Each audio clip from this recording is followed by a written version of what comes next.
And I think we're live. Hello, everyone.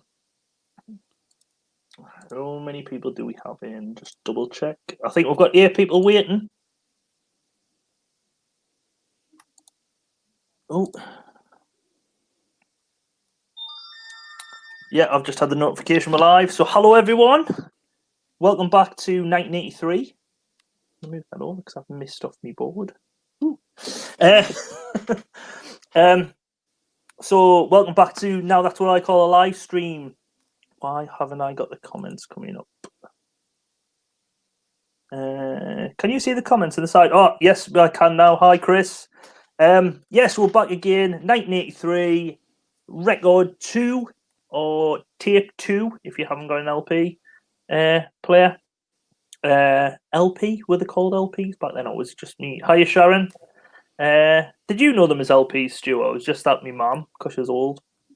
No, I think we just call them records, don't you? Records. I don't know. Just records. I think my mum called them like I don't think it was even like 7-inch. It was like a 33 or a 45. Right. Anyway, like I say, we're back. Oh, I'm off the screen again. We're back for tape 2, record 2 of Now That's What I Call Music. I need to call That's What I Call live stream, but that's what this is called. I say welcome back. This is always point to the wrong side. This is Sideshow Stew. Sideshow? Sidekick, sorry. Sidekick Stew. Chris just called them albums. Hello, Big Heads. Hello, Uniquely Me. Hello, Aid. We have a lot of people coming in, or a few people coming in. Do you want to introduce yourself, Stu? Yeah, I'm Psychic Stu. not like psychic, like. So yeah, just generally someone who Neil has talked into doing this with him. To reiterate, just in case people didn't guess from last week, I don't know much about music, so not sure why I'm here. To be honest, this album, there's a few songs I'm not too familiar with. There's some I've just heard when I've looked back at these. Some people in the chat might know, but let's get on. Shall we start with track number 1 on record 2 then? Neil, you got legal issues. Oh, yeah. Sorry, I've got Stu who needs to make a public announcement before we get any further. Yeah, we had some contact after last week's live stream, so we have some corrections and apologies to make. I'd like to apologise first to Shakira.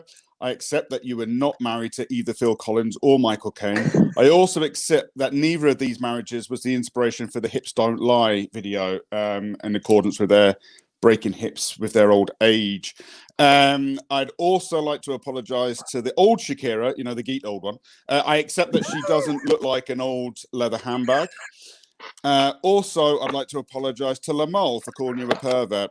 I accept that you did not attempt to kidnap a model and sexually harass her in the back of the car. Your mate, on the other hand, I'm not convinced. And I'm absolutely not apologising to UB40. So let's get on with it. Okay, you've just alienated Sharon straight away. So let's get into track 1. New edition. What's it called? Candy Girl. Yeah, have you got these underneath again? Yes.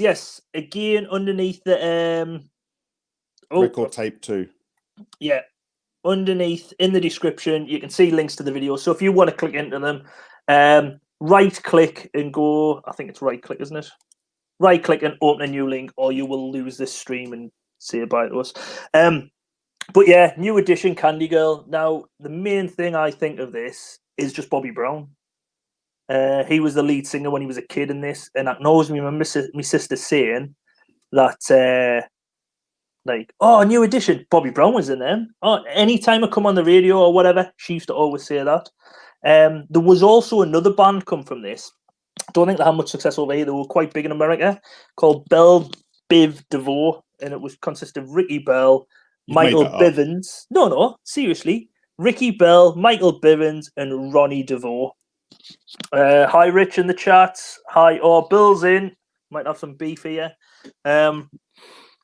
So yeah, so have you got any memories, or what's the memories in the side chat of this song? I'm going to shoot straight from the hip here, Neil. I thought you'd made a printing error, and I thought this was a new edition, Candy Girl. They updated the album when it was released for its, like, not centenary, but the 100th album. They re-released this first album, and I thought this was one of the ones they added on, so I skipped over it. I thought you made a mistake.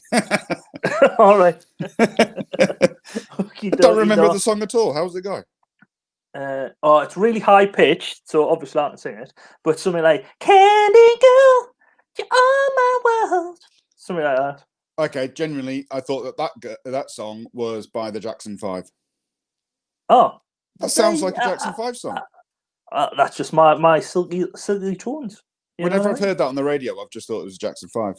Yeah. I can see where you're coming from. In fact, I remember this video now. They just look like they're copying the Jackson 5. It's a rip-off, right?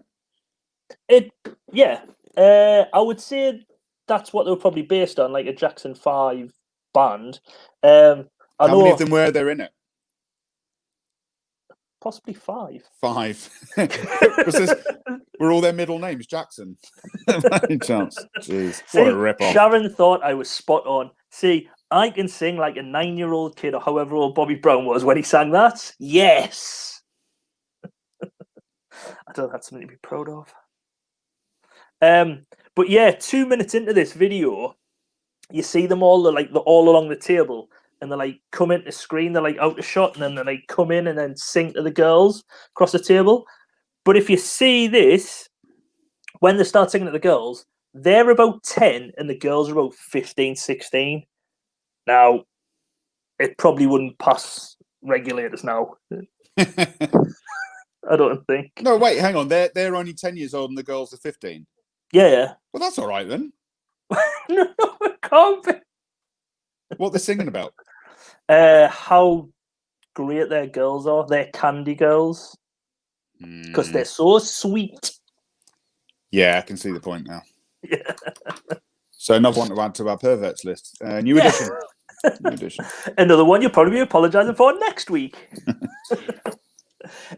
Song 2 was Catch a Goo Goo and Big Album, Big Apple.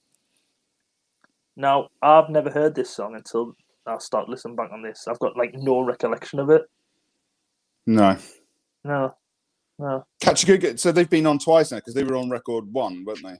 Yeah, they were on record 1. They're on this, and I think Rich said last week about how Lamar was in Catch a Goo Goo, so he's technically been on. So he's now on it 3 times. He's got the hat trick 3 times, yeah. Do you remember I said to you last week that when they're putting together these Now albums, they choose it basically for ones that are big hits, of like recent big hits, ones that are current big hits, and then ones they think are. So basically, it's just a way of them advertising what's coming up, isn't it? Yeah. And when you think of what's not on here, this is 1983. What's not on here is like Thriller. To be honest, that might have been released afterwards. But there's quite a lot of big songs which aren't on this album, which are David Bowie. Yeah, David Bowie. Yeah, in the same year, David Bowie in the same year had his first. It was the first time he had a number 1 in both the US and the UK. It was, in fact, I think it's the only time he's ever had a number 1 in both countries at the same time. Right. And that was in the same year. Then he's not on here. Yeah. So I'm just going to say a few more hellos because I've seen a few more people come in. Hello, Grant. Hello, Natasha. And hello, Oliver Ian. Welcome along. Join in the chat. What did I miss about Shakira? Stu, do you want to inform me what you missed about Shakira? Old bird looks like a leather handbag. Doesn't look like a leather handbag. Right, so I got confused because I thought I'd only ever seen like headlines and never bothered clicking on the story on the internet and thought that Shakira was married to firstly Phil Collins, realised my silly mistake, and then wrongly thought she was married to Michael Caine. It turns out Michael Caine is married to a Shakira, but it's not the Shakira that we all think of. She's much older and cleverer. But we are up to date. Stu, you just continue calling her leathery Shakira. Fact. Right. This Big Apple song, though, even though I've never heard it, I watched the video and everything. Now, at one point, the band are all like singing together, and then like they're all different shots where they're doing this like intense pose, like model pose into the distance. And if you put them all together, what you could probably do is have a lineup of them posters you used to see in barbershops or hairdressers in the 80s of like, we do this haircut, we do that haircut, we do, and it is just like that with 4 absolutely hideous haircuts. One of them is like just, he looks like he skinned a white rabbit and put it on his head and then put some dreadlocks on the back of it. It is terrible. For anyone who hasn't seen it, the video is below. It is bad. It is a bad 80s haircut. Sounds like a mess. Yeah, yeah. But also what I've noticed in this video, about a minute in, there's a man and a woman arguing on a platform. Now, I would ask you to go over and just have a look at this quickly. Go to about a minute in, there's a man and a woman arguing on the platform. Is that Janice from Friends? What? Like, wait, she must have been... How old do you think she was in Friends in, like, the 90s? I don't know, because they're all, like, 30 and 20 and 30 and 20, but they were a bit older. Like, older, playing younger. So she might have been 40 or 30s, which could work out, because when you think, if that started, like, late 90s, this is... So she's in her 30s, maybe late teens. So she would have been, like, 20? Yeah, like, late teens, 20? Yeah, 20. So, hi, Ashley. Thanks for coming along again. Glad we never scared you off last week. But yeah, do go over there and have a chat and let us know in the comments at the side if you think that is Janice or not. But so did you look at this video then, or? Nah. No. Have you done any prep this week apart from writing an apology? There was 2 catch-a-goo-goos on the last one. I'm not looking at a third one. They're not that good, are they? Even if you got this, if you had this, I know you couldn't have done it with a record because it would be a faff. But if you had this CD, you'd skip it, wouldn't you? Like by the time you've heard the third catch-a-goo-goo, it was originally released on CD because the CD only come out this year, didn't it? Yeah, but if you had that CD now, you'd skip the third catch-a-goo-goo, especially seeing which hottie's coming up next. Yeah, which hottie? Well, the next hottie, as you mentioned, is one of my dad's favourites. I think he only liked her because I think he thought her legs went up to there and her head started. He just always mentioned her legs. And the next hottie is Tina Turner. Was it one of the presidents said that she had the most famous legs in the world? Was it like George Bush? I thought you were going somewhere. No, this isn't a joke. Like one of the presidents, he was like quoted as saying she had the most famous legs in the world. Sure, it was either like Bush or Reagan or someone like that. It would have probably been around that time, like. Yeah. But yeah, my dad thought she was fantastic. Anytime when she was on concert, on telly, Dad, shut up. Oh, I'm watching this. You know what I mean? Concentrating. Oh, yeah. Because she always had short skirts on as well. Because in this video as well it's Let's Stay Together, which, to be honest, I'm going to put it out here, isn't a touch on the original version by Al Green. Mm-hmm. Superb. And not just because it's my wedding song. It was our wedding song. So, but bonus brownie points. But yeah. Do you know she was born in 1939? Holy monkeys. So 39 to here. So she would have been 44 on this video. Aye. Yeah, bloody hell. She was old. Like, when was Thunderdome done? You know, the movie Thunderdome. Was that in the 90s that it was made? I think it was late 80s, early 90s. Yeah, it feels like that era. So she would have been knocking on to about 50 by then, wouldn't she? So yeah, she was still quite attractive as well. Was she? Well, yeah. Like a homicidal maniac in Thunderdome. It's the fitness danger matrix, you know, that graph what goes up. The hotter they get. Nah, she's not on that graph at all. Chris Tyler's just that keeps giving though. Chris Tyler's just said she's 82 in a few weeks. Chris Tyler can do maths. That's the difference here.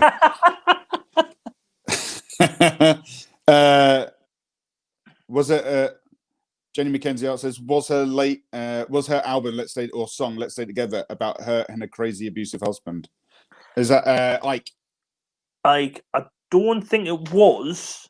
Shut up. Thunderdome was only 85? Never in a million. I thought it was later than that. Because that was like Mad Max 3, wasn't it? So when was the original Mad Max out? That doesn't seem like a 70s movie, does it? No, because I thought this was around the time Mad Max was... Pardon me. Mad Max was out. It's in Tina Turner is just the gift that keeps on giving when you look at information on her. Do you know what her real name was, Neil? No.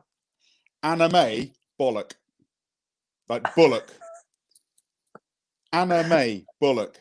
It sounds like a really niche like style of porn, doesn't it? Do you know what I mean? Anna May Bullock. Yeah. Also, she was born in Nutbush.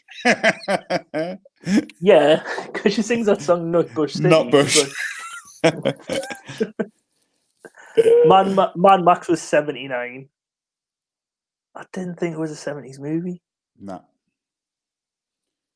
Wait, was it the same Mad Max as well? No. Hold on. Chris Tyler, where is her birthmark? I know where her birthmark is. What? Please elaborate. If it's something just on her shoulder, I'm going to be so disappointed here. I hope it's somewhere rude. Building up the tension. Come on, Chris. She was in Tommy too. Chris, we don't want to know what other films she's in. We want to know where that birthmark is. Hey, come on, Chris. This is where we find out how quick Chris can type. There we go. Birthmark is on a right arm. On a right arm. On a right arm. Oh. When you stopped there, I couldn't see my chat. The birthmark was on her right, and I thought, oh, nipple. No arm. So disappointing. Do you know she's no longer, she doesn't live in America now. She moved to Switzerland. She's now a Swiss citizen. Why? Why would you want to go to Switzerland and become a citizen over there? Tax-free, isn't it? Yeah, that can be the only reason, can't it? Yeah. Can be the only that, or you really love chocolate. There's two reasons. That's it. Beautiful countryside, cheese, clocks. She might be what you call a clock person, like a. I was going to say ornithologist, but that's birds, isn't it? I thought it was something else. But yeah, in this video, she does still look like she's got her Mad Max outfit on. Like it's like a bit like a cave girl type outfit where it's like all like ripped mini skirt dress thing, and it doesn't really fit in with the song. A bit weird. Do you know that in the US though, she's being used like in PR campaigns about the coronavirus? They've been putting her to good use on the TV. Like it's like kind of research. So she started up like an ad campaign, Quarantina Turner. Quarantina Turner. All right, let's move on. Right, so 4 was Human League Fascination. Now, these are a massive, like, they were a big band in the 80s Human League. And the two girls in the band are proper broad, like Sheffield, like Barnsley Barbaras. Like, the proper, you hear them talk and you're thinking, they're not going to be good singers. And yet, when they're open mouth, they're decent singers, but they're, all right, stay. And it's just like really drooling, like Sheffield accents. Sorry if anyone's in from Sheffield. This week, well, I think we're going to avoid taking the out of, was it Scotland last week, and we're going with Sheffield now. So yeah. But the start of this video, if you see it, it starts off with like a dot on a map, and then it zooms in, and then like comes into a street where the dot is still in the street. There's like like the house is painted orange and everything. The floor's orange. Now, see, in the 1980s, that was a music video. If that was now, and you would see a house orange, you would probably see either Kevin MacLeod or George Clark walking up the street, saying something like, and after 3 years and Fallout with 7 builders, 2 kids, they've gone over budget, and now they're divorced. Because that's a like big overhead crane shop type of thing. The whole thing. Of an orange house. And that's what this video starts off like. It is the start of Grand Designs or something like that. Yeah. But this is, like I said last week, this is the better side of the album, I think, of the two. The first one's like kind of like cheapy hits. Do you know what I mean? Like, like, do you know what I mean? Some like, yeah, they're all right kind of songs. And I imagine at the time they were the ones that were the current hits. These ones are your ones that last on this side of the album. I don't know, because you've got, I know Fascination, that's like a decent song and everything. Tina Turner, it's a cover, not as good as the first one. Candy Girl is quite a song which comes out. Maybe the songs aren't the best, but the artists are the ones that represent the best of that year, I'd say, on this second side. Yeah, apart from Duran Duran's on this side. And UB40's here. Do you know what I mean? I thought they were next, but they're not. With their second most famous song. You know what I mean? No, surely their second most famous song is "Falling in Love with You." I don't know any of their songs. Can you not remember the film Sliver from you will remember the film Sliver because the dirty one? Yeah, it was Sharon Stone's Basic Instinct when she didn't want to do rude. Was that Stephen Baldwin in that? Maybe. It was one of the it wasn't like the famous Baldwin, it was the other one. Yeah. Isn't there there's about 5 of them, isn't it? And only one of them's actually famous. Yeah, and they're all look the same. Yeah. Every Baldwin. No, Alex Baldwin's fat. The rest of them look the same. Who's the one who does the presidency now? Alex Baldwin? Yeah. He was in The Departed and stuff like that. Was he married to Cindy Crawford as well? Oh, no idea. Might have been. I don't know. Don't start another rumor. Jesus. Yeah, he might have been married to Cindy Crawford. I can always remember early 90s or whatever. Trigger warning, please. So when we go to slag off UB40, we've got to give a warning to Sharon. Okay, so, fair enough. Sharon, you might want to turn off. not this song. It's the song after. But yeah, Human League, good band. Who were you on about before? Alec Baldwin. Yeah. Right, Sharon Stone. If she was making I know she's making the Odd Couple movie nowadays, but she'd have far more of a worse reputation. She'd be like the Miley Cyrus of nowadays if she was making, or like Lindsay Lohan. Do you know what I mean? Some of her films are risky, aren't they? Or risque. Yeah. I would say yeah. Good, but risky. I wonder how many video recorders got broken in the 90s because of Basic Instinct. Like bizzing back on the VHS, and then it would wear out that bit of tape. Yeah. Oh, it's gone fuzzy. Tracking, get your tracking right. It's gone fuzzy. I don't remember that bit. Yeah, I'm not clean shit. Anyway, moving on. Howard Jones is our next song. No idea. I know this song, and basically everyone has probably got the same memory of the woo woo woo bit in the middle. Dun, dun, dun, dun, dun, dun, dun. And then it goes dun, dun, dun, dun, dun, dun, dun, dun, dun, dun, dun, dun, dun, dun, dun, dun, dun. And it goes woo woo woo. Neil, where's your Yazoo? Kazoo, you mean? Kazoo. Yazoo, that was another band. Yeah, Yazoo was another band. It was him and her. I can't remember who they are. Right, from next week you need the kazoo for when you're trying to sing songs. Sing a song. Yeah. Well, Leone, who I haven't seen her in tonight. I don't know if she's somewhere else. Leone, she used to do a kazoo quiz. You know, when I used to do it on the thing, she used to do it on YouTube. I think she still does on a Tuesday night, actually. But yeah, Howard Jones, brilliantly named song, new song. So is that just was that just his new song? Yeah, just new song. That's lazy, isn't it? What can I call this? New song. That's like he was trying to leave the record label. Do you know what I mean? And yeah. We're going to call this on, I don't know, a new song. New song. That's as good as naming by Blur song 2. Oh, this is number 2. Oh, I just called song 2. You know, at least that rhymed with woohoo. Do you know what I mean? Yeah. Wait, this has woo woo woo in it. But new song. Doesn't rhyme. Like you. What else did Howard Jones do? Anyone in the chat know Howard Jones? It's not the guy from the Halifax advert, is it? No, that's Howard from his surname is from the Halifax. Okay. But see, Natasha recognizes the song, so she's been nice to you. Yeah, well. But in this video, if you see the video, there's a part where actually the video starts off at the most glamorous locations of a pickle factory, where they're bottling pickles, and you're just thinking, That's the thing. 80s videos were either like industrial, gloomy videos. Oh, is it where or, they're like walking through the factory, like singing the song? Is that the video? I'm just trying to think. I'm sure I there's can like just- a foreman looking at them, almost like shaking his fist at them because they're walking out or something. I think so, yeah.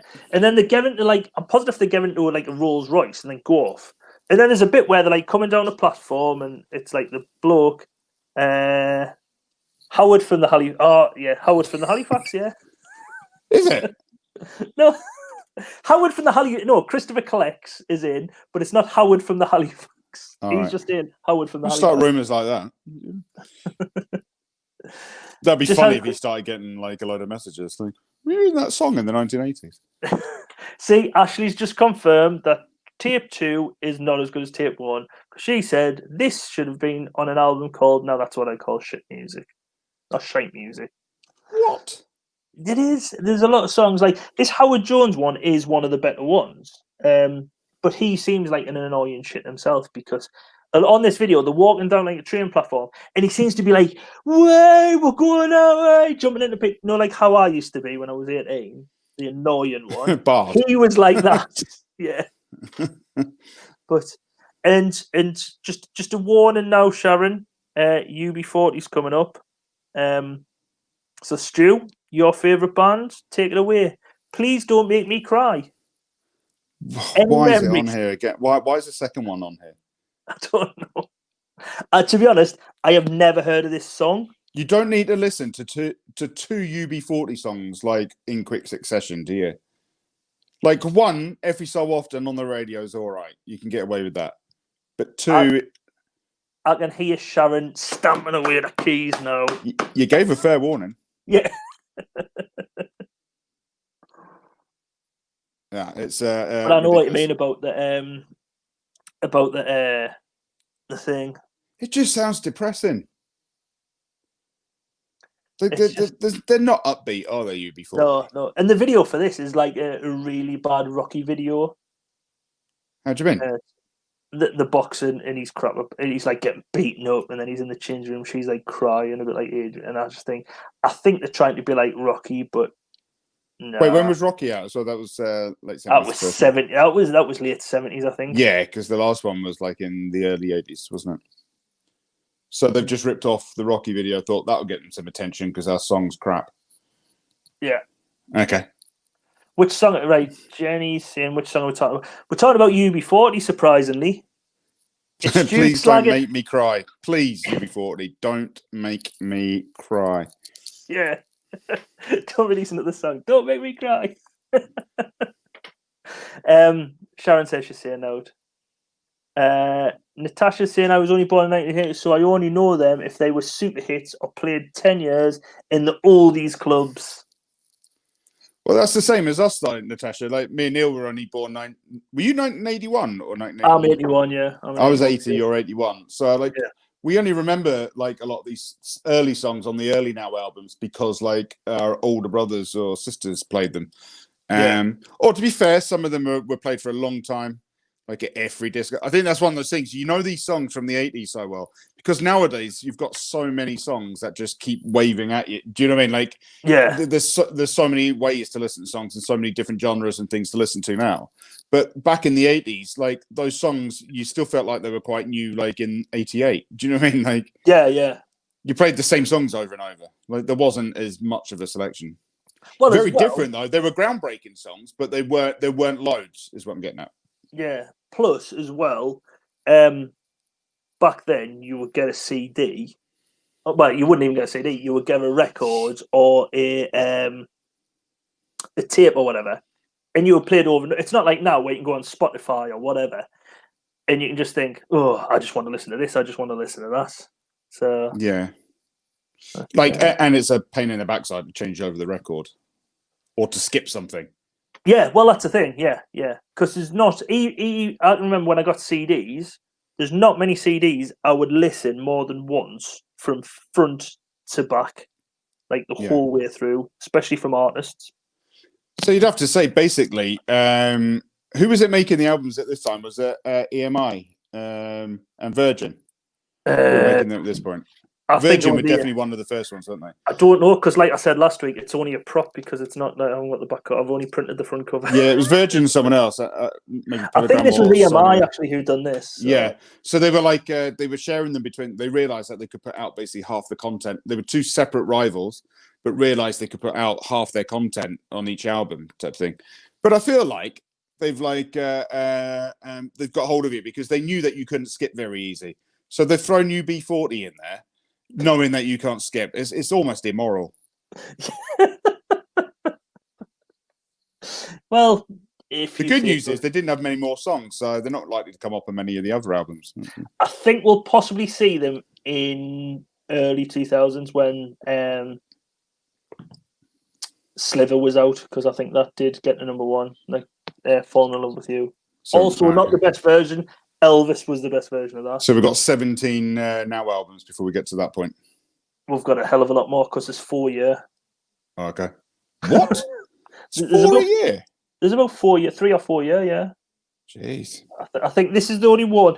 In this one, this is the only one from 1983. Every other one's like 1 year or whatever. You didn't tell me that when I agreed to do this. Yeah, well, you've agreed to it now. Bill's just asking, what did I miss? I've been taking photos of loads of PC games. You've just missed Stu giving his love and his affection to UB40. Stu, I'm going to download the UB40 albums for you. There you go. There's Great. Jen saying that. There you go. So something to listen to in the car on the morning. I stepped back in time at 10 was my step back in time at 10 was my mum's vinyls when she gave me them. Cool for Cats was on repeat. Was my repeat one, and the Birdie song.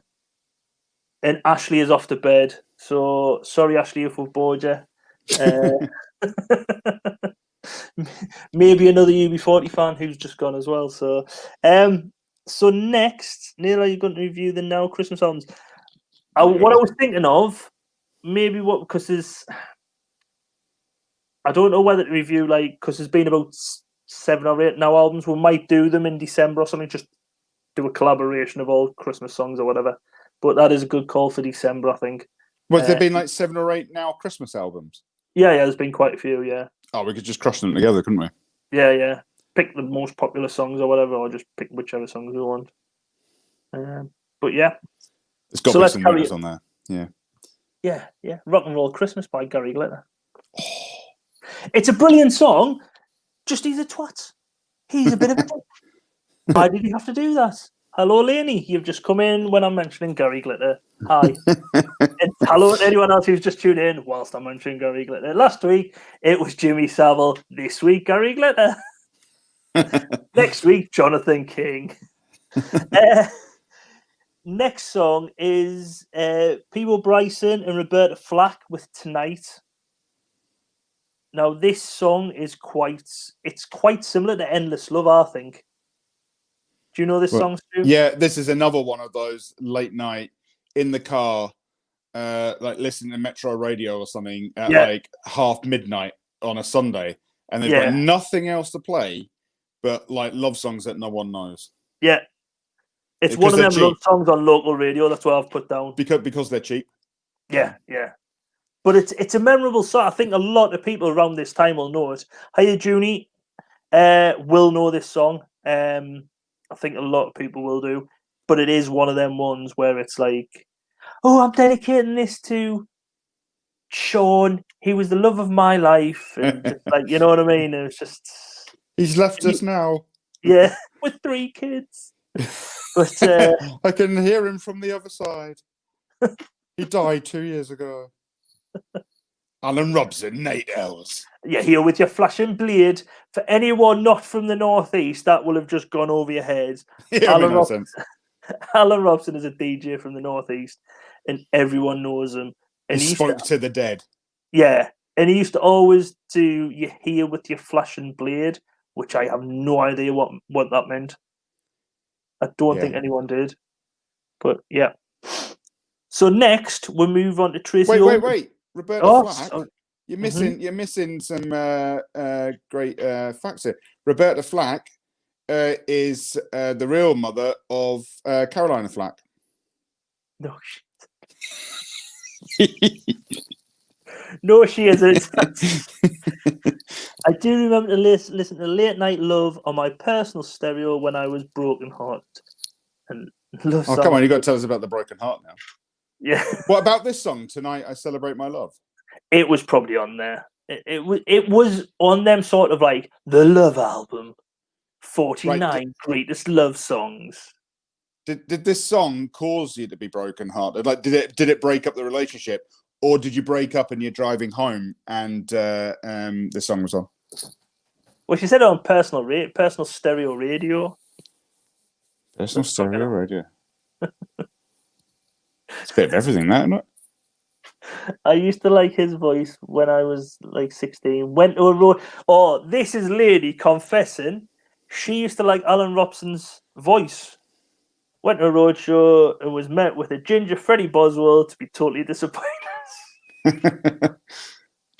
He still wears because he lost his show, didn't he? He used to be on like Newcastle's main radio or the Northeast main radio station, Metro, and then he lost his job on there and is now on like another does he do his own radio station or is he on like another like Norfolk radio? Northwestern Northeast radio. Yeah. Listenership of 2. Yeah. Less listeners than we have.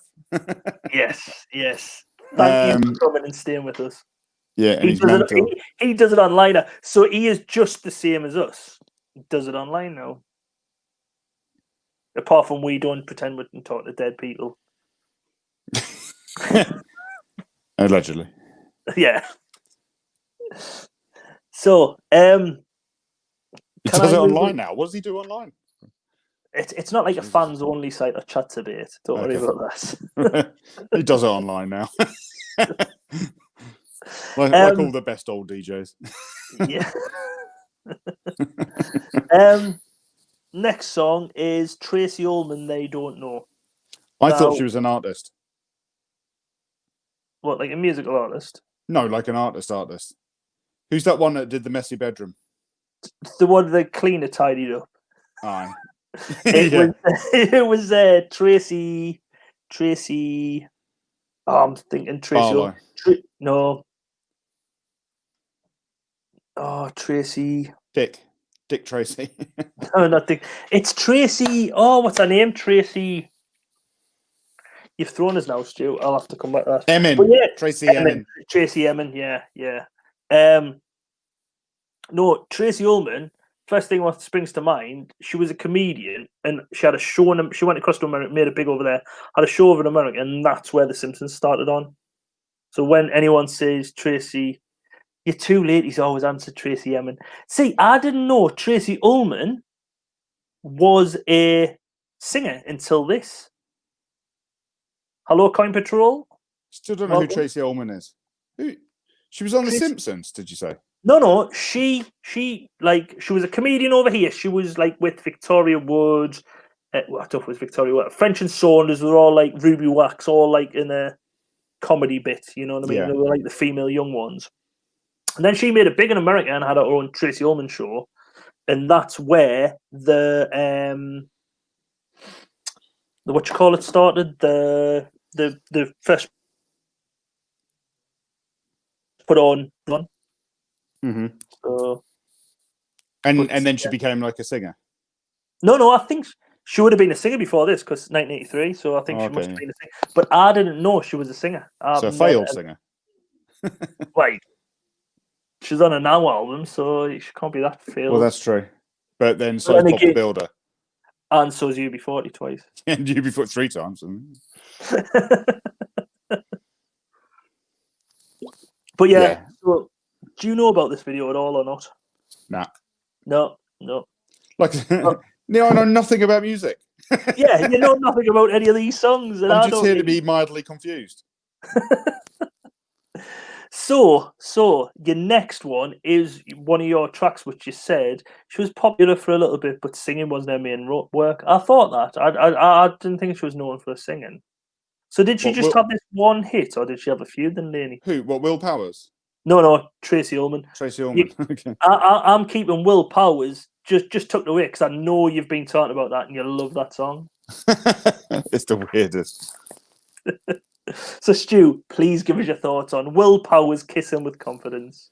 Well, at first I thought it was absolutely crazy, and I didn't understand. But now I found out that it's actually a joke. So I weirdly have you heard it? Did you listen to the video of it? Yeah, It sounds like that RuPaul. Yeah, it is like a trans. No, it's not that. So it's. I thought it sounded a bit like RuPaul, and I was thinking, oh, it must be a bloke dressed up as a woman and doing the song, right? But actually, it's a woman dressed up as a bloke. What? Yeah, it was. She was like again, like an artist. So she was a photographer, and she was trying to make like some point about all of the self-help gurus of the 80s, and she was like taking a dig at them about all the mantras that they go through and stuff like that. Well, I've just said it's like a self-help video with that voiceover. Yeah, well, it's taking the mickey out of self-help videos. Yeah, because it talks about them like shaking the hands and everything. I was like, whoa, you've moved on from just kissing with shaking hands like that. It was Lynn Goldsmith was her name. Lynn Goldsmith. She was the photographer, and I think the album came off was Dance for Mental Health. So she was basically way ahead of her time. She was having a pop at all these like self-help people, a bit like what's going on nowadays. Do you know what I mean? And she was having like an ironic dig at them all. Yeah. Yeah. So at first I thought it was mental, and I couldn't stop laughing at the video. I thought this is just the craziest thing. But then when you realise it's almost like a piece of art, it's like a Mickey taking piece of art. Then you realise you're like, oh, okay. I liked it. It's stuck in my head as well. Like because I watched it quite a few times because I couldn't believe how mental it was, and now I can't get it out of my head. The video reminds. Can you remember ITV Chart Show on Saturday mornings? It like the graphics and everything is very. Or the intro to Going Live or something like that. It was It was like every late 80s, early 90s graphics, wasn't it? Infographics. Yeah, but this was back then, so like you say, it was artwork at the time. It was way ahead of the time. Yeah. I thought it was really good. I was looking forward to taking the mick out of it, but I actually quite like it now. I think it's really, really clever. So Leone says she vaguely remembers it, but I've got no recollection of it before we've started going through these. Yeah, I don't think I'd heard of it before now. Yeah. Or maybe I'd heard of it, but I certainly didn't recognise it. It's good though. I couldn't find anything else by the same artist. Yeah. Natasha's just said it used to really annoy to skip when they used to skip tracks. I know what she's talking about, the ITV Chart Show, because he used to do a track rundown of like the top 10 or whatever, and you used to know when the track was going to be played, which one was going to be played. So every other one was like the chorus, beginning of the chorus. Then one was the beginning of a verse, and they were, oh, they're going to play this. They would just get past the chorus, and you'd just be getting into the song, and then all of a sudden they'll go and like fast forward past. Top of the Pops used to do the same thing, didn't they? They never played the one song that you wanted. They'd play like number 7, number 4, number 2, and then a little bit number 1, and then talk over half of it. Do you know what I mean? Yeah. I tell you, the only reliable place to get your charts was Atlantic 252. Yeah. But the reception was terrible. Oh, it was awful. It was me like I don't long think it was wave, medium wave. It was long wave. Was it genuinely from the middle of the Atlantic or something? Like, why did they call it that? I don't know why they called it Atlantic 252, but I can remember. I didn't think many people knew about it. But you'd be sitting with like your cassette recorder on, like on record but on pause. Yeah, waiting for the DJ just the exact moment that and you'd only get one hit at this because that was it forever. And you'd have to press pause at the right moment to like record it. Yeah. But you could reliably get the entire chart off there. Yeah, but you used to always have to have like whichever stereo you had or whatever. You get up blaster, get the aerial out, stick it right up so you would get a decent signal, and make sure there was nothing electronic. Like don't have any bed to it. Yeah. Don't have it like next to something where there's electricity going through, because that would give it like it would change like the beat. Long wave's not much better nowadays, though, is it? Like, have you ever like flicked through the radio channel sometimes and you get like these really crackly sound? I'm still like that with like 5 Live Sports. Have you not got a dab in your car then? Yeah, but it doesn't pick that up for some reason. It only picks it up like really crackly. Like you still get that. You think technology would have advanced from there, wouldn't you? Yeah. Well, do you want a fact, Neil? Do you want a fact about technology? So, the first 3D head scan, a CAT scan, was done in 1983, same year as this album was out. They could do CAT scans, and they couldn't deliver the charts in a reliable format. Like Sharon says, try not to get the DJ on your tape. That. It was a skill inside itself. Yeah, you were basically making a weekly mixtape. Do you know what I mean? Yeah. But I think the DJs were meant to do that on purpose because radio taping or radio piracy was killing the music industry. Was it though? Is it dead now? No, No, of course they it's would not. have shit their pants if they knew what was coming with their Napster and all that. LimeWire. Yeah. Give you every possible computer virus going. I was just going to say, I thought you were going to say a song. I was going to say and virus, yeah. Every Yeah. virus. Right, let's have a look. They talked all of them. Right, so Will Powers. Next one, Genesis. That's all. It's not the end of the thing, by the way. That's what the song's called. That's all by Genesis. This tune's brilliant. Yeah. It is one of them tunes where it gets stuck in your head, and if you listen to it after we've watched this, guarantee you'll be going to bed and you'll be going da da da da da da da da da da da da da da da. Oh, it's in my head, and you won't be able to sleep because of it. But it is a brilliant, brilliant songs. Like anything Genesis did was good. Who are the other band members, Neil, for Genesis? One's Mike from Mike and the Mechanics, I think. But I can't think. I don't know who. Peter Gabriel was originally in Genesis because I think he was the lead singer before he left. And I don't know if that's when Phil Collins joined or vice versa. But fun fact about Mike and the Mechanics: didn't know how to fix cars. had no idea. Didn't have a BTEC in it then. Didn't have a BTEC mechanic. Anything Phil Collins has had a part in. Like, I know I dug him out a bit last week, but anything Phil Collins, that was mainly about his wife. And the disappointment. No, hold on. His non-wife. The disappointment that he wasn't married to Shakira. I had him up on a pedestal, Neil, for years now because I thought he was married to Shakira. I thought his music was great, and then I thought he was married to Shakira, and I had him up on a pedestal. But anything he's involved in has been good. Like, he was in an episode of Miami Vice as well. No, I feel like he would suit that type of jacket. Do you know what I mean? Short sleeve jacket. Yeah. He would suit that. Yeah. But anything Phil Collins has done has been good. Of course. Yeah, Jen's just said in the chat, he's like a member of Peaky Blinders. He is in this video. I never, obviously, I watched the video and I didn't really. How is he like a member of Peaky Blinders? Because he's dressed like he's got a cap on. Can you not remember old mate Adam when he come to someone's wedding and we were like, bloody hell, you look like Peaky Blinders. Phil Collins is dressed like Adam. Yeah, fair enough. His music's great. Used to have a DVD of him on tour. And there's like one part of the DVD where, like, and it sounds boring, but it was epic, was where he plays the drums for about 20 minutes. And he has like about 3 other drummers on stage with him. They've all got a drum kit and they go mad. And they're like having, do you call it a drum off? I don't know. A beat off. That's something different. The drumming, anyway. He is a really good drummer. He was the drummer on Do They Know It's Christmas, I think, as well. What? I'm positive he played the drums on Do They Know It's. He is a brilliant. He's a very good drummer. Phil Collins just keeps getting better and better, doesn't he? There you go. So maybe not Mike Shakira, but he is a good drummer. So there you go. Put him back on that pedestal. Noel Gallagher dig out Phil Collins? He say something like when Oasis was started getting going. Noel Gallagher was asked in an interview, "What's like driving you on?" And he said, "I just want to kick Phil Collins out of the charts forever," or something like that. I feel like that was a bit harsh. And Natasha says there's other people. French when too. UB40 exist, there's other good people that you could dig out rather than Phil Collins. Right, Sorry. we'll move on. Sorry, trigger warning. UB40. I'll do it in retrospect. Next up, we have The Cure and Love Cats. Oosh, what a song! I can't stand it. They hate this song, though, don't they?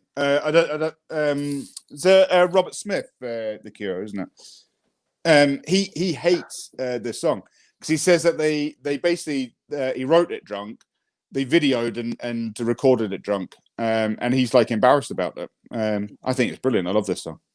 There's something about it that I can't help. I just can't stand the song. The Do you like any of the other Cure stuff, or is it just that song? Not really. Not really. I'm not a Cure fan. They're very student music, if you know what I mean, from like the 80s. Yeah, But I can't stand this song, especially if you notice this video. It's very like drama school, like overacting. And mate, this video is insane. like the cruelty of it. Do you know? So the video, what they did was, so they hired out this. Well, no, they didn't hire out. They pretended they were going to buy this house, and the estate agent back then, you were allowed to like have the keys overnight type thing. Estate agent gave them the keys overnight, and they were going to film the video in one night there. And they had all these cats lined up, but they realised that was going to be a complete ball ache trying to get all the cats to behave themselves. So you'll notice by the video that nearly all the cats are stuffed. So did you've got to ask yourself two questions. Like, well, no, one question. Where did you get all those stuffed cats from? Yeah. Were they not the cats that we were really going to use? Maybe, and they just... Yeah, but that would take some doing, wouldn't it, to stop them? The really disturbing bit is there's a bit where he's sitting on the bottom of the stairs looking all sort of like sad about everything. You know, when he's got this tiny kitten that looks about like 2 weeks old in his hand. And surrounding this kitten is like about 20 dead stuffed cats. That is horrific. This video is insane. Yeah, but it's just that he's dressed like Joe Brand as well. Is he dressed like Joe Brand, or is she dressed like him? Yeah, well, yeah. What come first, the chicken or the egg, or the Brand or the Robert? Yeah, it's nuts, that video. Yeah, but I like it. The opening bit where you've got like, it sounds like clink, clink, clink, clink, clink, and they do get milk bottles knocked over by the cats. I do like that bit, but then after that, I just think it goes downhill. I'm not even a big fan of the song. I don't know. If you just get hold of the milkman, he can bring you milk bottles if that's what you're into. Do you know? I just like how that's quite good artistically how they've done that, but just But the rest of it just screams out. We were too drunk to think. We were too drunk to say no to anything in that video. Yeah, but they hate it. They don't like. Apparently, it's written about. It's like a song about how he was horrified at cats being drowned like in like a sack. I'm not even joking. I can tell by your face you think I'm joking. But like, it's about cats being drowned in a sack. Yet they've got a load of stuffed cats which have probably been drowned in a sack. So yeah, I think the takeaway from this is that Robert Smith is a massive cat murderer. Do you remember, like a couple of years ago, there was a thing in London where all these dead cats get turning up around London, South London? Do you not remember this? It was in the news. Robert it was like Smith live in South London. That you're trying to say here? Is it a coincidence? Could it be mere coincidence, or is Robert Smith the cat murderer? Was it his wife or sister who put that cat in a bin before? Do you know what I mean? Oh, the YouTube one where he slams the thing down. Yeah, Mrs. Smith. We could be on something here. I'm telling you, Robert Smith, batshit crazy, kills cats. Moving on before we get too more controversial. Simple Minds, Waterfront. What's your thoughts on this song then? I quite like it, and I like Simple Minds. They're like a better version of UB40. Sound the same, but more upbeat and better. Just better. I don't think Sharon must like them because she said it's a car singing song for me. Waterfront. Simple Minds, I quite like some of their songs. But my sister was a massive fan. I can remember she went and seen them in concerts. I think once, maybe twice.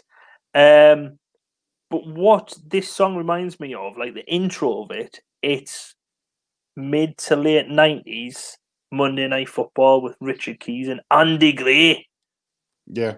That's what it just reminds me, like Sky Sports when it was all first kicking off, you know what I mean? Is Andy Gray from Glasgow? Oh, I don't know. Simple Minds not from Belfast. No, the Glaswegian, isn't he? Oh, the Glaswegian. I don't know. The lead singer was married to Patsy Kensit, wasn't he? Yeah, I'm pretty sure he's Glaswegian. But was he married? That's the right one. Is it Jim Kerr, isn't it? Pass. The lead singer. Pass. I'm sure I just remember it being on like when they whenever like Scotland try and come out with like how many decent people have been, and it's basically the Proclaimers and Simple Minds. That's just music people. This though, Stu, isn't it? Yeah. Coming out with a hard fact here, Neil. Yeah, but yeah, Waterfront does remind me of. It is just Monday Night Football for me. It is just like it's like a build up to something. You know what I mean? Mm-hmm. So, Simple Minds, their best song's got to be "Don't You Forget About Me," though. Yeah, Breakfast Club. Yeah, it's just a brilliant song. Just totally reminds you of Breakfast Club. But it's a brilliant song. And if you notice in American Pie, I think it is, when they come into the high school, is an ode to Breakfast Club. The band's playing "Don't You Forget About Me." There you go. Fact. And I won't even need to apologise next week for it. Hard, non-made up facts. Yeah, hard, non-made up facts. Hello, Mark. Welcome to the stream. I've only got a couple of more songs left, but we have got some facts to fill in at the end of about 1983. Yeah.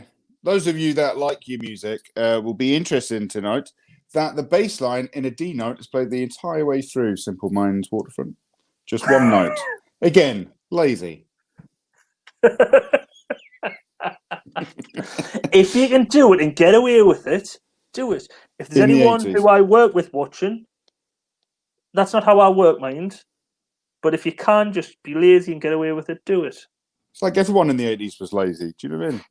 Like, didn't bother writing proper songs, cheap videos, the miners. You know what I mean? Everyone lazy. Junie is just confirmed. Simple Minds are from Glasgow. Yes. So there you go. So a point to you, Stu. Thank you. And the next one I'm going to leave to you because you're a massive fan of this band. Madness, The Sun and the Rain. Yeah, they're all right, aren't they?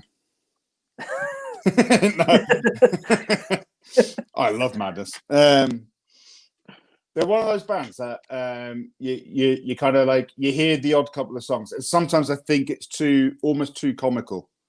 Yeah. And I think that puts people off. But when you listen to some of the lyrics in them, they're a brilliant band. Like, everything's well put together. Yeah. To be honest, Sharon's just a great best song ever. Do you know something? Never heard this Madness song in my life. Really?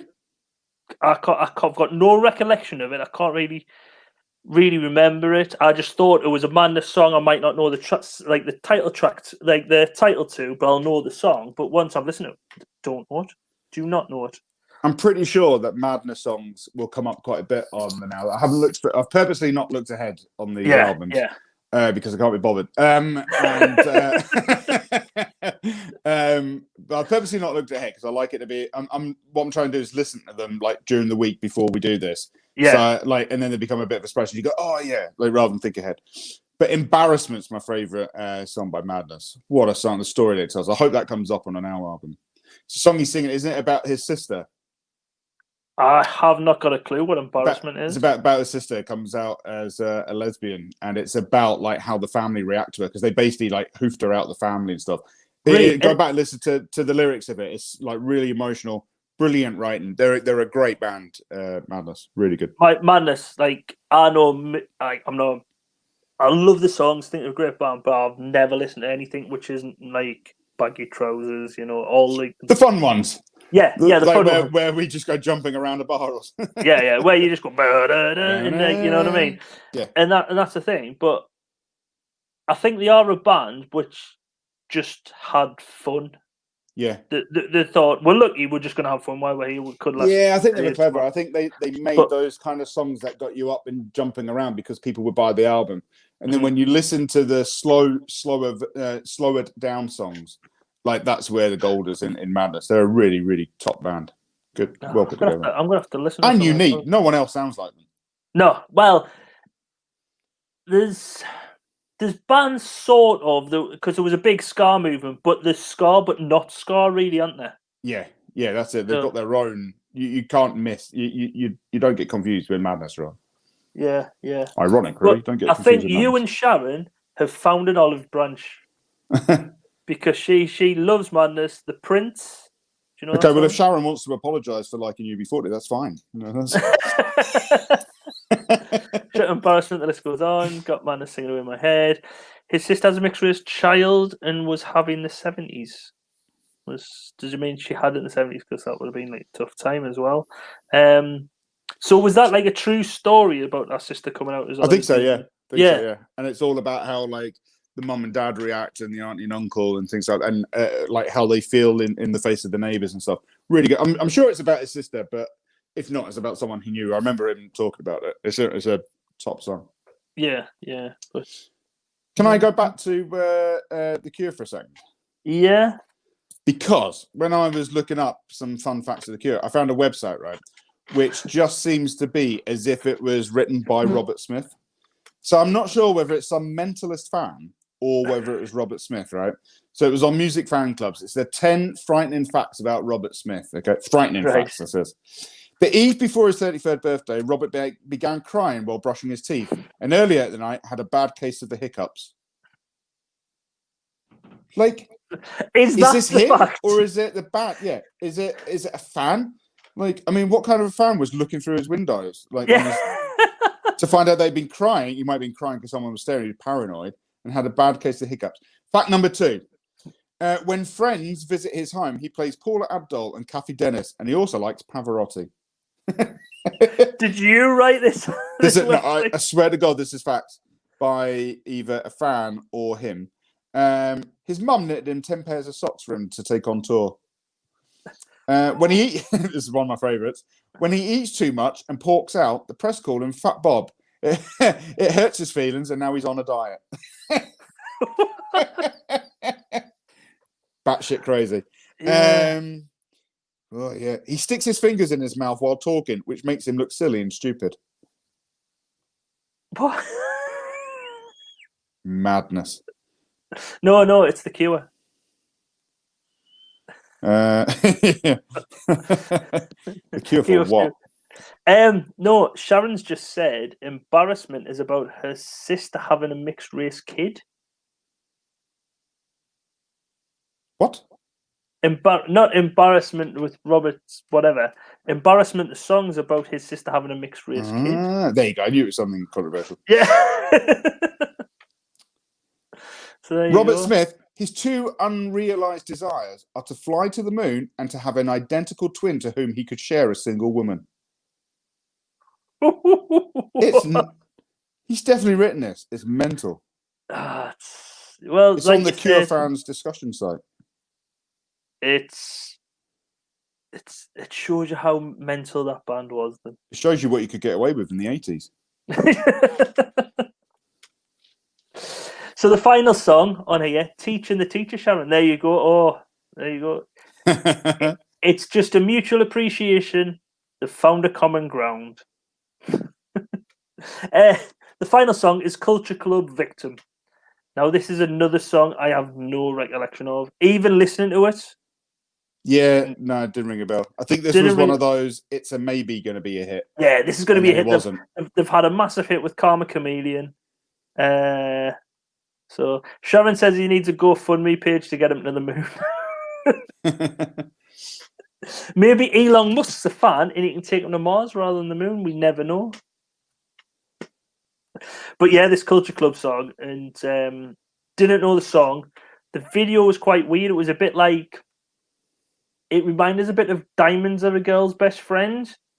Apart from that's a bit upbeat song, and this is like quite it was just a droney, it was a nothing song. It was like a song where they've gone, right, we need 30 tracks. Oh, we've only got 29. Just passes a CD over. Oh, we'll just stick that on. And we've already had 3 Catch-A-Goo-Goos.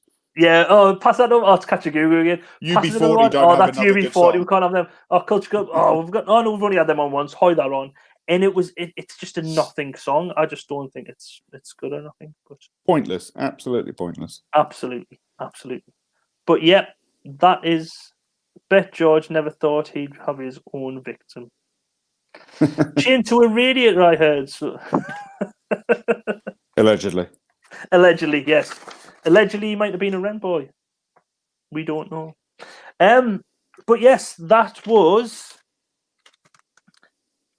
Now that's what I call music. The very first one. Are you not Next going to get time, into trouble for having a knockoff why thing? no?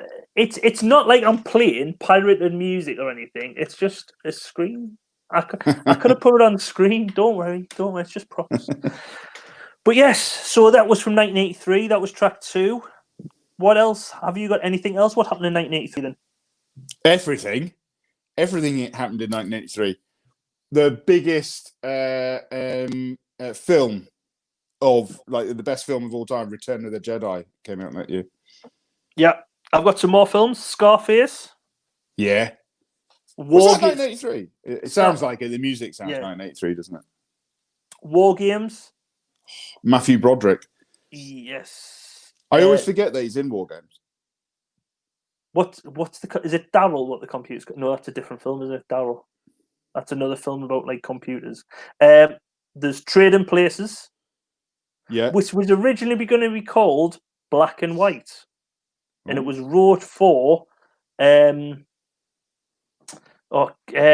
Colonel Pryor, what you call it, Richard Pryor and Gene Wilder. That film might have been a bit too mental.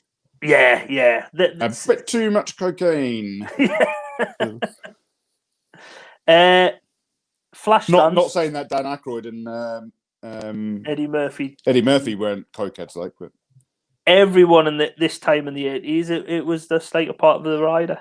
It weren't funny if you didn't do drugs. Yeah. Flashdance also come out this year, and finally, Educating Rita. Brilliant film. Judy Walters. You just fancy Judy Walters. Judy Walters. You've got an unhealthy obsession with Judy Walters around this time was brilliant. I don't get it. There's just something about her. I don't know what it is. Not even in Educating Rita. It's I don't know. There's other things. Which is your favourite accent that she does? Probably, I don't know, because she's Scouse, and I'm not really a keen Scouse person. The Scouse accent's a bit annoying, but I think she is a Scouser as well. So, have you got any other films which come out this year? No. My favourite ones, you got Scarface, Return of the Jedi, and War Games. My 3 top films of that year. Right, so he's a bit they of never quiz. have War Games on TV. I can't remember the last time I saw that on TV. Well, no. It's weird since it's Matthew Broderick that they haven't put it on TV, because he's kind of come like back again, hasn't he? He's in, like, a few things. Because he's married to Sarah Jessica Parker, isn't he? No, really? Oh, you've up Trading Place, great film. Leone said that is not the best film of '83, Stu. What is then? What is? I challenge you. What's better than Return of the Jedi? Whilst Leonie's answering, I'll ask you some questions about movies then. So, for you or the chat, whoever gets it first gets the point. Who got... Which one is it? What or who? It's a who question. Who got the Best Actress award at the Oscars that year? Sorry, I'm just astounded here. All the other films are better than Return of the Jedi. Are you having a laugh?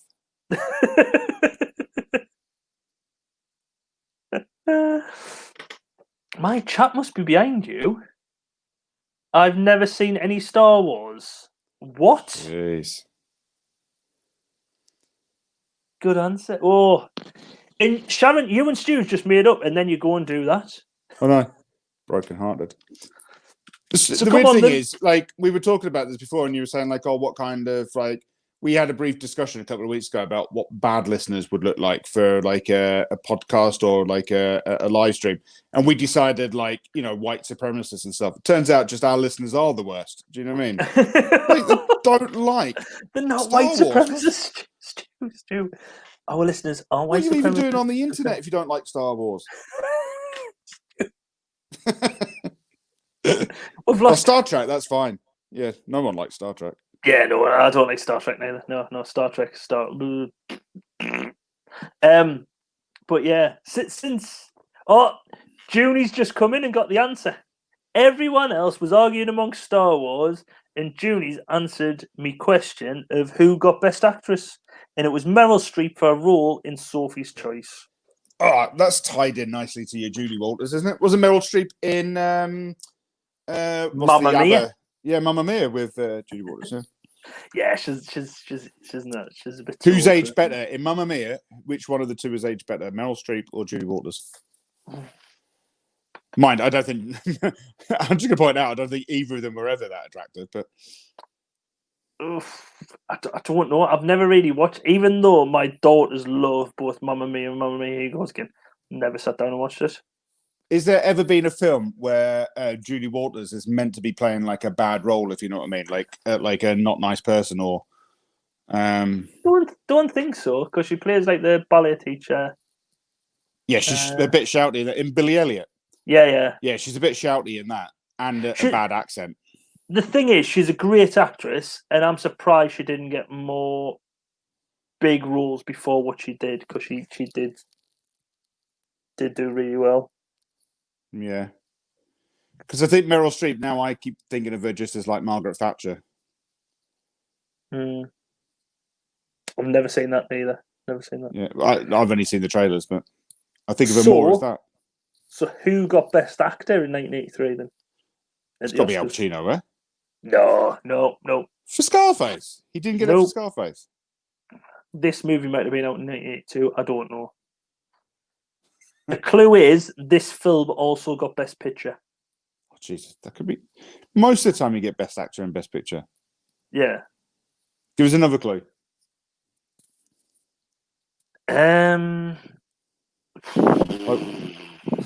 What's the first four letters of...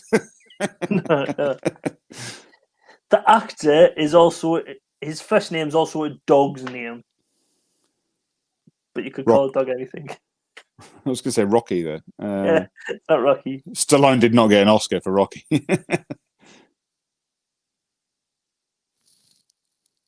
Ben Kingsley. That's a good shout. It is. It's Gandhi for the film, and Ben Kingsley, she's right. I've got a bag of old Star Wars figures and don't know where to start with them, Stu. Start by posting them to me. Yeah, you go. My son is obsessed with Star Wars. Yeah. Genuinely, Neil, last week, wasn't it? Like my screensaver was going to be the AT-AT from Return of the Jedi. Oh, yes. You weren't going to just hide your face. You thought you had to, like, yeah, I was going to put a Star Wars figure on instead. Yeah. So what was the top grossing movie for this year, then? Return of the Jedi. Yes. By far. Yep. Some programs which made its debut this year. One was Manimal. If anyone can remember this, it was a man turned into either a panther, a bear, a snake, an eagle, but mainly a panther because they spent the most money on that, and they never had much to do any other special effects with. So every week was just like, oh, panther again. The A-Team come out in 1983. Did that just start this year? 1983, the A-Team, and so did Fraggle Rock. When was he? How long was Mr. T a wrestler for before he was in the A-Team? He wasn't. He was a wrestler he went and wrestled in 85 at WrestleMania 1, and then in 82 he had a boxing match against Roddy Piper. Wait, was that when he was in WrestleMania? Was that the one with Muhammad Ali refereeing? Yeah, Muhammad Ali's. Yeah. Andre the Giant won it, didn't he?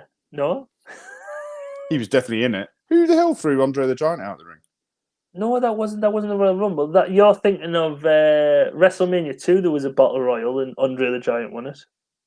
Might have been that one then. Mr. T was in that, I'm sure.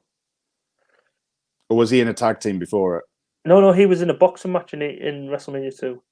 That's confusing. And also, it was the start of the battle for breakfast television this year. TVM on ITV and breakfast time on BBC both started this year. Did they each have an exercise person straight away? Because like that's when you think of breakfast TV in the 80s, 90s, you think like exercise person. What was her name? Thin Lizzy. No, Thin No. Lizzy, yes. Was yes. that a band? No, wait, No, Thin Lizzy no, was a band. that Thin Lizzy was a band. I think it was. Was it not was Mad Lizzy something? Mad Lizzy or something like that? Mad Lizzy, something. Batshit Lizzy. Yeah, because there was like Mad Lizzy, and then there was it Windy Willis was the weather woman. What? I'm positive the weather woman on ITV was Windy Willis, and possibly named after our love of curries rather than our career. But yeah, I'm positive Windy Willis was on ITV. So Sharon's just confirmed it was Mad Lizzy. Yeah, Mad Lizzy. and wasn't Windy Willis the farting weather girl? Was she really farting weather girl? No, she wasn't a farting weather girl. All right. She was. That seems a bit odd for like the 80s. You know what I mean? I actually loved them. You'd believe it in the 90s, like on Big Breakfast or something. They would have had. Yeah. A Oh yeah. Big Breakfast would definitely. Yeah. Also in America, there was the final episode of MASH was shown, which I think went from all the way from Wincy Willis. It wasn't Windy Willis at all. It was Wincy. Did you ever used to watch MASH? No, never. Because it was like, wasn't it up to a set? I can't remember. There's something's beaten it, like Friends or something since then. But wasn't it like the most watched final episode of a series ever for a long time? It was the most watched TV program. I don't know anyone who watched it. Point, until 2010 when Super Bowl 44. But it's the most watched non-Super Bowl program in America. I don't know anyone who's watched MASH. I've never. It used to be on BBC Two over here. So talking of Super Bowl, the first ever NFL in Europe game was 1983 at Wembley. It was the Dolphins against Giants. First ever. Do you know what else? Do you know what else took place at Wembley? The FA Cup final. Who won it? 1983. Yeah. Oh. First game 2-2. Game went to a replay. Man U Palace. No. You're all right with the winner though. Man United. They beat Brighton 4-0. That's right. And Liverpool. That was the semi-final, wasn't it? Man U Palace that went to the. No. Man U Palace was 89 or 92 or something. Yeah, because Ian Wright was in it by then, wasn't he? Yeah. So births this year as well. Mila Kunis from Family Guy. And other movies. Tina O'Brien, who plays Sarah Lou off Coronation Street. Right. I'm a wide range of people. See, my mum used to watch all the MASH episodes there. Jen's mum used to watch all the episodes. She was on Treasure Hunt as well. Yes, Windy Willis was on Treasure Hunt as well. Farty Pants Willis was on Treasure Hunt. Best bit is in Star Wars Adidas trainers. And again, it's all a blur for me. See, Natasha saying her head hurts thinking back to all these things. Just memories. Cheryl Cole, Tweedy, Virginia Bikini, or whatever she's called, Fernandez Vicini, was born this year as well. Really? Yeah. I thought she was younger than this. I thought she was younger than this. Lee Ryan from Blue was also born. No, I definitely thought he was younger. I don't know if Prince Harry was born this year, Sharon. I looked down a list of births and I thought he was, but it might be. I don't know. When was the royal wedding? Was that 82 or 81? I think the royal wedding. 81. Prince William was born 82. I think she was up the top already. Neil, did your mum have all the cups and plates and everything from the royal wedding? No. I'm sure my mum had like Diana and Charles cups and stuff. Kay's nana, my wife's nana, she had them. She was a proper royalist. She had a photo of Princess Diana on the wall, which she took herself when she come to open the local leisure centre. She did work at the leisure centre at the time. She took a selfie. She never took a selfie, but she took a photo of. I don't know if she took a photo or got it from like the local paper of Diana, like cutting open the Temple Park Leisure Centre in South Shields. Really? Yeah. Mo Farah was also born this year. Yeah. And I wouldn't put like Mo Farah in Cheryl Tweedy, Vicini, Fernandez, or whatever. I mean, he is an athlete, though, wait, so he's probably. Yeah, but. And the biggest star, or the biggest, most famous person born this year, I would say, Kim Jong-un. Rocket Man. I How thought can you he was. tell? How can you tell he was born? It's like no one knows when he was born, surely. Yeah. Well, when I looked this up, there's different versions because North Korea said he was born in like different times and and it's just all over the place. But America have worked out he was born this year, so it might not have been, might have been. But the world also nearly ended this year. What? The world nearly ended in 1983 How? because the Russian missile detection system in Soviet Union detected missiles, 6 missiles, nuclear missiles heading towards Russia, and the person in charge of it goes, "Oh, I don't think they are. They would attack us with more than just 6 because it would give us a chance to retaliate. They would attack us. I think it's a fault on the system." And people going, "No," like people below him were saying, "No, I think we should retaliate and like fire." And he was like, "No, no, they would attack with more than that." And he never alerted people like higher up the chain and just says, "Just cancel the command, reset the system, it'll be all right." How long And do you think he actually like just hid under his desk for a little while and went, "Oh my god, yeah, that better yeah. be right." But that's the thing, though. If he never done that, we would probably not be here or be living like as mutants because of a nuclear holocaust or something. Like in Middlesbrough. Yeah. Hello to anyone in Borough. Yeah, hello, T-siders, smoggies. Also this year, Disney Tokyo opened the first theme park outside of the United States. They Is that had. still there? Do they still have a Disney Tokyo? Oh yeah, they've got Disney in Tokyo, and I think they've got 2 in China as well, and obviously Really? Euro Disney. Yeah, yeah.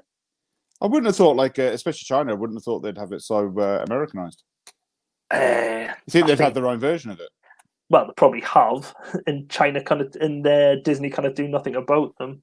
Shizney. Or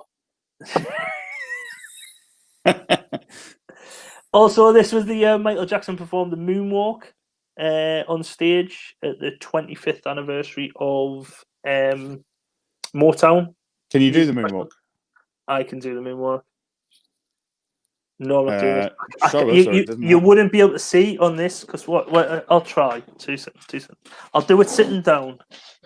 But that doesn't count. We can all do it sitting down. Oh, there, just done it. Thank you.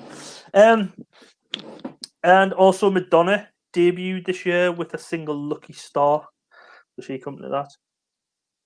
Now, here's 2 things for you. Any resellers in here still? This is something you'll want to know. Swatch watches were launched this year, and if you can get an original Swatch watch anywhere, look out for them. They are worth thousands now. The original ones, the first ones, worth thousands. Now, the reason Swatch watches were brought out, it was Swatch, the Swiss watch manufacturer, brought out $40 watches to try and just like aim for a mass market appeal because expensive watches weren't selling, and now these watches are worth thousands of pounds now. So something to watch out for. Yeah, there you go. The Cabbage Patch Kids as well started Cabbage Patch Mania. It was the first time there was a mass hysteria for toys at Christmas, I reckon. Did you have a Cabbage Patch Kid? I didn't personally, but I have one. My daughters have one, and we have one of Kay's original ones, I think, upstairs in the loft as well. I don't remember Cabbage Patch Kids as much, but maybe they were just expensive. But I remember those glowworms. Do you remember the glowworm thing? Yeah. We had one of ones. them for one of our kids. I don't think it was an original one, but I can remember loads of people having them glowworm ones. They look like like a pea pod type thing, didn't they? They were like Yeah. well, but yeah, I remember them. So, what was the biggest selling album of the year? Thriller. Yes, Thriller was. Gotta be, isn't it? Thriller was a big selling album, and the biggest selling song of the year. Thriller. No, it wasn't Thriller. Sharon So wanted a Swatch watch. Got a market Smotch. Smotch watches. Didn't the Atari come out in '83? Might have done. Wasn't in my research. I know the 48 kit come out next year in 1984. Yeah, because your research is thorough, of course. Yeah. It hasn't just been done an hour before this when I'm having my tea. Not at all. Thoroughly done over the week. Yeah, I think the Atari came out 83.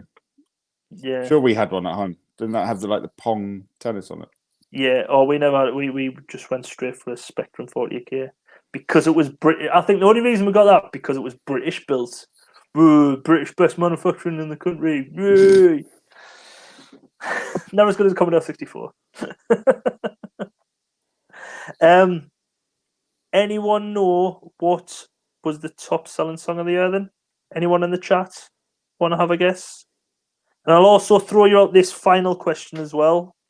Let's have a go. Well, straight away, Junie is winning the quiz today because she's just come in with Karma Chameleon. Final question then. What was the Christmas number one this year in 1983? Jingle Bells. No, it wasn't Jingle Bells.